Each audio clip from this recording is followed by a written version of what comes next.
Aborto. Você ou alguém que você conhece já passou por isso. Nosso tema de hoje é esse. Fica aí. Olá, eu sou a doutora Karen e hoje o tema vai ser aborto.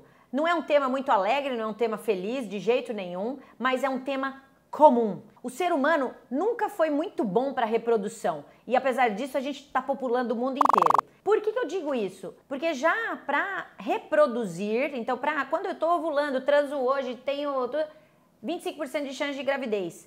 E depois que eu engravido, eu tenho mais 25% de chances de perder essa gravidez. Isso é o que a gente chama de aborto espontâneo. Para falar de aborto, a gente tem alguns tipos de aborto. Então, o mais comum, aborto espontâneo, aborto provocado, em alguns lugares até pode ser legal, aqui no Brasil, ilegal. Do aborto espontâneo, a gente pode dividir ele em duas. Aborto espontâneo precoce, abaixo das 16 semanas, e o aborto espontâneo tardio. A gente tem duas razões de ter aborto, fetal e materna. Então, a fetal é o bebê que tem algum problema e a materna é a mãe que tem algum problema para deixar essa gravidez andar, certo? Então, vamos falar sobre o aborto espontâneo precoce. Então, é aquele que descobriu que está grávida, começa a ficar feliz, eu vou lá fazer meu ultrassom e aí não tem nada no ultrassom. Ou tá lá o embriãozinho e não bate o coraçãozinho. Então, isso provavelmente aborto espontâneo. E esses abortos são geralmente de causas fetais. Por quê? A natureza é sábia, então ela faz com que aquele ser humaninho seja perfeito. Não está perfeito? Para por aqui mesmo.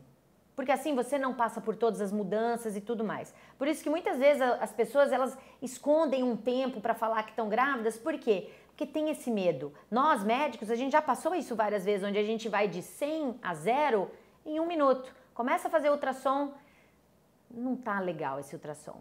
Muita gente espera, porque isso é super comum. Então eu tenho grávidas, já mães, que têm um filho e agora viveram um aborto. O que quer dizer? Nada. Tal do aborto fetal, o espontâneo, o precoce, e não tem o que fazer, não tem remédio para dar, não tem nada. Isso é do bebê. Então, nesse caso, a gente realmente não tem o que fazer. Mas eu tô sangrando, tá descolando minha placenta, a senhora não vai fazer nada?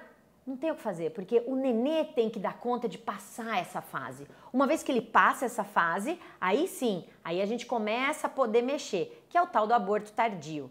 A maioria, a maioria dos abortos tardios, aí sim a gente fala sobre causas maternas. Então, causa o quê? Colo que tá curto, é uma doença imunológica. Então, por exemplo, a mulher, ela tem que ter uma imunidade mais baixa para deixar esse nenê crescer dentro dela.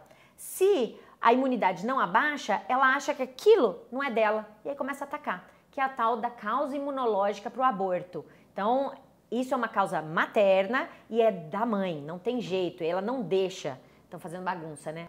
Outra causa também, da parte de sangue. Então, tem aquelas pacientes que têm uma coagulação mais exacerbada.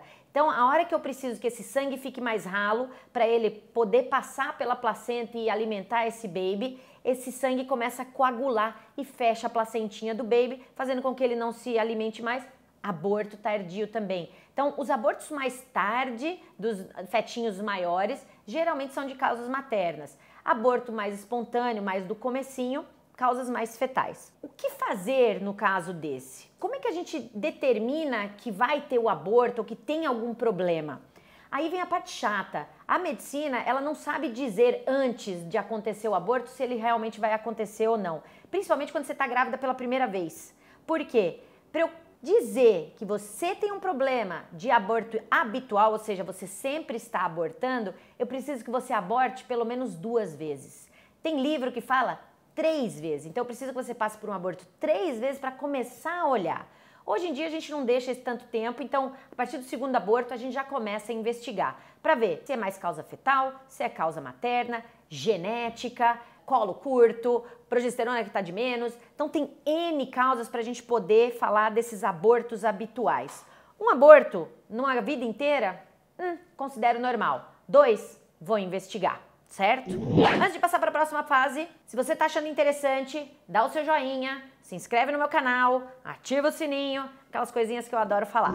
Agora vamos para a parte de como é que eu vejo, como é que eu trato esse abortamento. Então, Às vezes, da causa materna, a gente consegue diminuir a imunidade, diminui a coagulação desse sangue. Quando o colo tá curto, a gente faz um ponto que chama cerclagem de colo uterino, onde a gente dá um ponto no colo, fecha ele e deixa lá até o nenê querer sair. Então, você tem tratamentos, principalmente as causas maternas, vamos dizer, são mais tranquilas de dar o diagnóstico e de fazer o tratamento.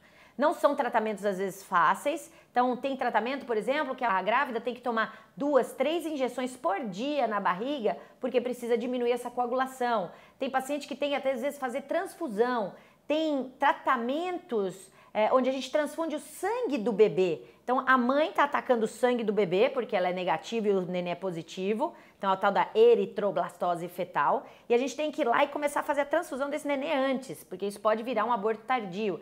Então assim, tem tratamento, mas é importante que às vezes a gente dê esse diagnóstico e que fique seguindo gravidez de alto risco. Voltando agora para o aborto espontâneo, que é o mais comum, graças a Deus, não tem muito o que fazer. Muitas vezes as pacientes chegam e falam assim, mas doutora, a senhora vai ficar esperando, eu não aguento isso. A gente tem que esperar. Por quê? Às vezes o nenê não vai para frente, mas o seu corpo ainda acha que está grávido, então não tem sangramento, não tem nada, e a gente fala, espera um pouco, vamos até começar a sangrar, antes de pensar em fazer uma curetagem, internar esta mulher, porque às vezes demora até 2 semanas para a gente ter que fazer alguma coisa. Então, muitas vezes o pessoal fala, mas eu tô com aquela coisa morta dentro de mim, vai infeccionar. Não tem, é um amontoadinho de células, gente, que não tá te fazendo mal agora, mas às vezes um tratamento cirúrgico pode trazer consequências. Por isso, quando seu médico fala, espera um pouco, espera começar a sangrar, calma, é assim, a gente vai estar acompanhando, a gente vai estar vendo se não vai ter infecção, vai ver se a gente consegue abrir esse colo de útero, ver se você consegue expelir isso de uma forma mais natural. Eu sei que é chato, eu sei que é um momento de tristeza, é de certa forma um luto, mas para você, para uma próxima gravidez, a espera acaba sendo melhor. Certo? Eu falei algumas coisas de aborto, com certeza vocês devem ter muitas dúvidas, vocês devem ter histórias, eu queria que vocês compartilhassem isso aqui com a gente. Então, escreve aqui nos comentários, dá o seu joinha, se inscreve, põe o sininho, minhas redes sociais estão aí, espero ter ajudado. Meninas, beijo, beijo!